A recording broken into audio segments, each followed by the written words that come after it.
Hans Georg Gadamer fue un filósofo alemán especialmente conocido por su obra Verdad y Método y por su renovación de la hermenéutica.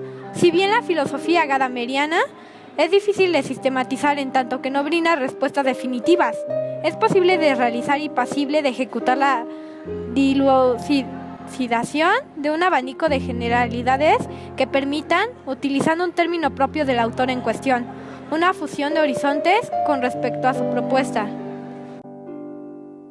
Pero, ¿cuál es su propuesta? Gadamer intenta rescatar un modo de saber moral aristotélico, un qué hacer con nuestras vidas. También busca una recuperación del diálogo humano y del debate público sobre diferentes cuestiones, es decir, intenta recuperar el juicio reflexivo.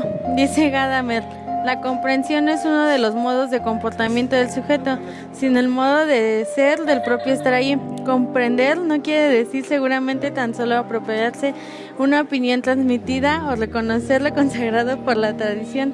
En este orden de cosas se busca rescatar un saber precientífico, entendido como un determinado saber del hombre que incluiría la posibilidad de que los hombres hagan ciencia. Ello es la misma historia de la palabra ciencia del espíritu, la cual solo obtiene el significado habitual para nosotros en su forma de plural. Las ciencias del espíritu se comprenden a sí mismas tan evidentemente por analogía con las naturales, que incluso la resonancia idealista que conlleva el concepto de espíritu y la ciencia del espíritu retrocede a un segundo plano. La palabra ciencias del espíritu se introdujo fundamentalmente con la introducción de la lógica de Milly. El contexto de la lógica de Milly permite comprender que no se trata de reconocer una lógica propia de las ciencias del espíritu, sino al contrario, demostrar que también en este ámbito tiene validez única el método inductivo que subyace a toda ciencia empírica. El verdadero problema que plantean las ciencias del espíritu al pensamiento es que su esencia no queda correctamente aprendida si se les mide según el patrón del conocimiento progresivo de leyes. Su idea es más bien comprender el fenómeno mismo en su concreción histórica y única.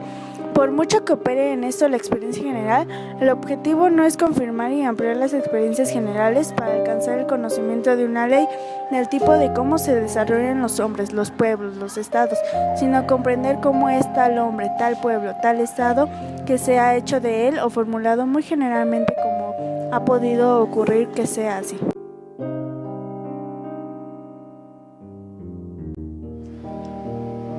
¿Qué clase de conocimiento es este que comprende que algo sea como es porque comprende que así ha llegado a ser? ¿Qué quiere decir aquí ciencia? Aunque se reconozca que el ideal de este conocimiento difiere fundamentalmente del modo e intenciones de las ciencias naturales, queda la tentación de caracterizarlos en forma solo privativa, como ciencias inexactas. Incluso cuando en su conocido discurso de 1862 Hermann realizó su justísima ponderación de las ciencias naturales y las del espíritu, poniendo tanto énfasis en el superior significado humano de las segundas, las caracterizaciones lógica de estos siguió siendo negativo, teniendo como punto de partida el ideal metódico de las ciencias naturales. En realidad, las ciencias del espíritu están muy lejos de sentirse simplemente inferiores a las ciencias naturales. En la herencia espiritual del clasicismo alemán desarrollaron más bien una orgullosa conciencia de ser los verdaderos administradores del humanismo. La época del clasicismo alemán no solo había aportado una renovación de la literatura y de la crítica estética, con la que había superado el absoluto ideal del gusto barroco y del racionalismo de la Ilustración, sino que al mismo tiempo había dado al concepto de humanidad, a este ideal de la razón ilustrada, un contenido eternamente nuevo. Si nos centramos en el concepto de formación, cuyo significado para las ciencias del espíritu ya hemos destacado, nos encontraremos en una situación bastante feliz, una investigación ya realizada 12 veces que permite rehacer fácilmente la historia de la palabra, su origen en la mística medieval, su pervivencia en la mística del barroco, su espiritualización fundada religiosamente. La formación pasa a ser algo muy estrechamente vinculado al concepto de la cultura y designa en primer lugar el modo específicamente humano de dar forma a los disposiciones y capacidades naturales del hombre. Entre Kant y Hegel se lleva a término esta acuñación hereditaria de nuestro concepto. Kant no emplea todavía la palabra formación en este tipo de contextos. Habla de la cultura de la capacidad o de la disposición natural, que como tal es un acto de la libertad del sujeto que actúa. En este punto, Hegel apunta más allá de la dimensión en la que se había planteado el problema de la comprensión. Hegel lo eleva a la base sobre la que él la fundamenta la filosofía como la forma más alta del espíritu absoluto.